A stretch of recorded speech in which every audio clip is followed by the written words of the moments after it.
Greg. Oh, there we go. There we go. There we go. Thank you. No, thanks, Paul. Thanks for that introduction. So, yeah, look, I mean, my brief is just to talk to you quickly for the next kind of 10, 15 minutes around how we're seeing the economy, how we're seeing financial markets, and what potential investment opportunities that we're seeing in the current market.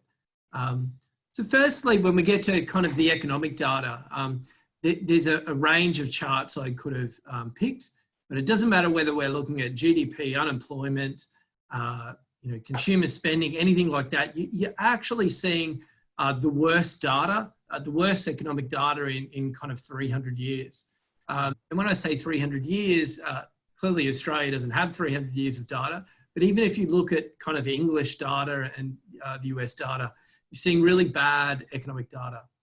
So we kind of expect that to persist a little bit into the future, but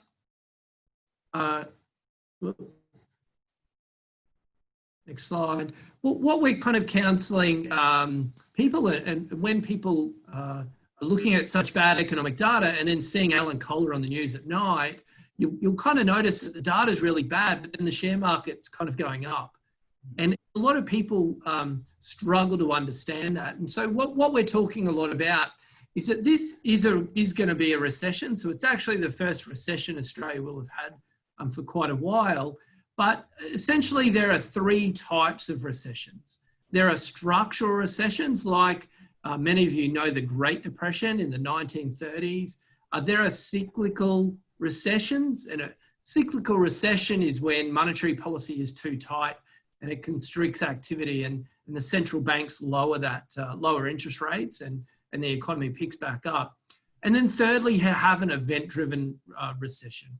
An event-driven recession is classically what we're seeing. So it's really an event. So in this instance, COVID-19 has really caused the economy to kind of shut down.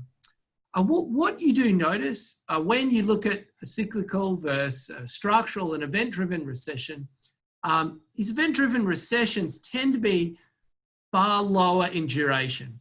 And also the time to recover, that they tend to recover a lot quicker. So ultimately, while you're seeing really bad economic data at the moment, we certainly don't think that this is going to be a really long, drawn-out 7 or 10-year type downturn. We think it has been an extremely sharp and quick downturn. We think it'll be a relatively lower kind of time frame. And the equity market has kind of picked that up as well. So equities and shares always look forward, and they look at what are the earnings going to be next year and the year after that. And so essentially that's what the market's doing, and the market is recovering a lot quicker. The other thing that we're looking at is we're looking at China as a bit of a blueprint. So as we all kind of know, COVID-19 started in China, in Wuhan, and China was the first to shut down their economy. And ultimately, China has been the first to open up their economy.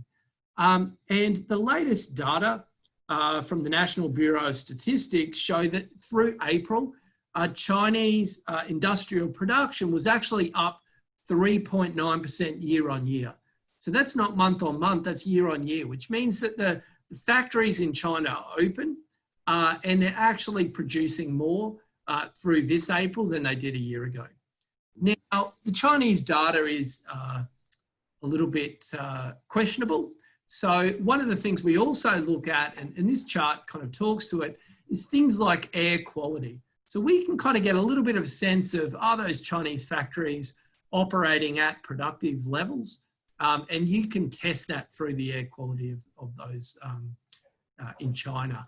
And what you see when you look at even data points like that, you can certainly see that the factories are open.